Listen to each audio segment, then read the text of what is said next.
Squad பண்ணும்போது உங்களுக்கு நீ பெயின் வருதா? அப்போ நீங்களும் இதே மிஸ்டேக் தான் பண்ணிருக்கீங்க. என்ன மிஸ்டேக்னு தெரிஞ்சுக்க வீடியோ ஃபுல்லாக பாருங்க. ஸ்குவாட் பண்ணும்போது முட்டியை தூக்குறது, காலை மடக்கிறது, டோவை தூக்குறது, ஈல் தூக்குறது, காலை அன்னிவன் ஆகுறது, இந்த மாதிரி குட்டி குட்டி மிஸ்டேக் பண்ணுறதுனால கூட உங்களுக்கு நீ பெயின் வர சான்சஸ் இருக்குது. அதனால் நான் சொல்ல போகிற இந்த டிப்ஸை வச்சு கொஞ்சம் கொஞ்சமாக சேஞ்ச் பண்ணி நீங்களும் பண்ணிங்கன்னா உங்களுக்கும் ஸ்குவாட்டில் எந்த பெயினும் வராது. ஒரு சேரில் எப்படி உட்காருவோமோ அதே பொசிஷனில் பின்னாடி போகணும், முட்டி மடக்காமல். நம்ம முட்டியை மடக்கி ஃபார்வர்டில் போனால் அது தப்பு. சேர் பின்னாடி இருந்தால் நம்ம சேரில் எப்படி உட்காருவோமோ அதே மாதிரி உட்காந்தா தான் அது ஸ்குவாடுக்கான கரெக்டான பொசிஷன்.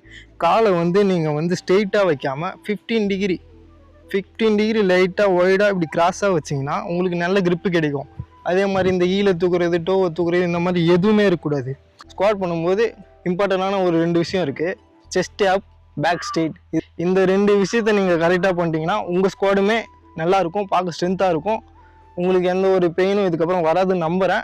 இந்த மாதிரி யூஸ்ஃபுல்லான கண்டென்ட்டை மிஸ் பண்ணாமல் பார்க்க வீடியோவை சேவ் பண்ணுங்கள், ட்ரை பண்ணுங்கள், ஆரோக்கியமாக இருங்க. பிடிச்சிருந்தா சேனலையும் சப்ஸ்கிரைப் பண்ணிவிடுங்க.